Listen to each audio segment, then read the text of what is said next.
சிறகடிக்க ஆசை சரியில்லை. அடுத்த வரை பேசல.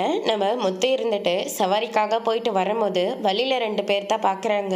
இவனை நான் எங்கேயோ பார்த்துருக்கேனேன்னு சொல்லிட்டு யோசனை பண்ணி பார்த்த உடனே மீனவா கத்தியால் குத்துனது இவன் தானே அப்படின்னு சொல்லிட்டு நம்ம முத்துக்கு எல்லா விஷயமும் தெரிஞ்சு உடனடியாக அவனை அடித்து விசாரிக்கிறாங்க.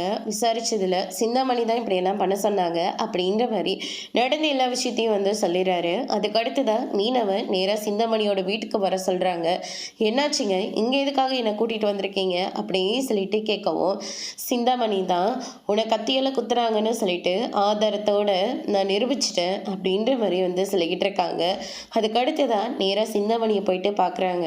நீயும் லட்ச லட்சமாக பணத்தை கொடுத்து எல்லா ஓட்டும் உனக்காக வாங்கணும்னு நீ பார்த்த, ஆனால் கடைசியில் எல்லா மக்களும் சேர்ந்துக்கிட்டு ஏன் பொண்டாட்டி வந்தால் மட்டும்தான் இந்த ஆட்சி சரியாக நடக்கும் அப்படின்னு சொல்லிட்டு அவளை இந்த சங்கத்தை தலைவி ஆக்கிட்டாங்க.